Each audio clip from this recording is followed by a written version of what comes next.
শীতকালে অথবা ঠান্ডার সময় জয়েন্টের ব্যথা বা বাতের ব্যথা যা অতীতে ছিল তা বৃদ্ধি পায়। কেন বৃদ্ধি পায় এটা কি আমরা জানি?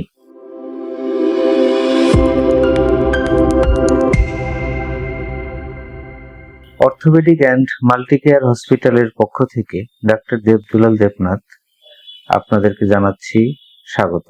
আজকে আমার যে টপিক সেটি হচ্ছে শীতকালে জয়েন্ট ব্যথা এবং তা বৃদ্ধির কারণ ও তার প্রতিকার।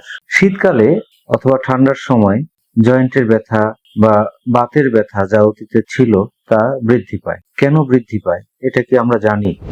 বৃদ্ধি পাওয়ার কারণ হচ্ছে শীতকালে মাংসপেশি এগুলো আড়ষ্ট হয়ে যায়। শীতকালে ঠান্ডার প্রভাবে মাংসপেশি সহ জয়েন্ট সব জায়গাতে রক্ত চলাচল কমে যায়।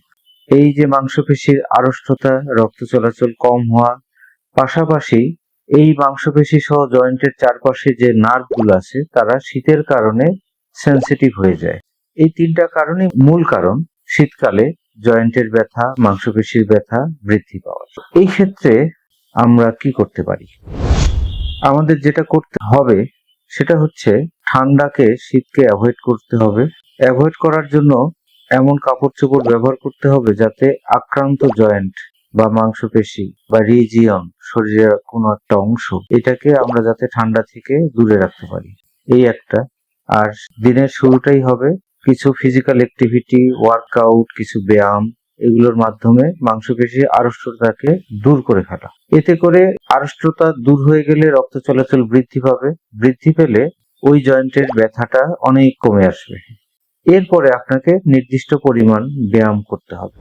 যদি কোনো কন্ট্রাইন্ডিকেশন না থাকে অথবা নিষেধ না থাকে তাহলে হাঁটা আপনার জন্য একটা ভালো ব্যায়াম, অথবা আপনার বিশেষজ্ঞ চিকিৎসক যেই ব্যায়ামগুলো আপনাকে দেবে সেগুলো আপনাকে মেনটেন করতে হবে।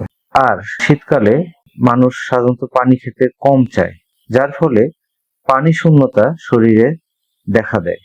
এটাও কিন্তু আড়ষ্টতার একটা কারণ।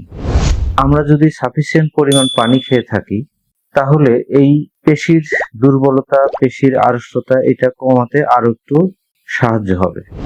এর পাশাপাশি আমরা যদি সুষম খাবার গ্রহণ করি, পুষ্টিকর খাবার গ্রহণ করি এবং শরীরের অতিরিক্ত মেদ যদি ঝরিয়ে ফেলতে পারি তাহলে শীতকালে আমরা ব্যথা থেকে সহজেই মুক্ত থাকতে পারবো। ধন্যবাদ আপনাদেরকে।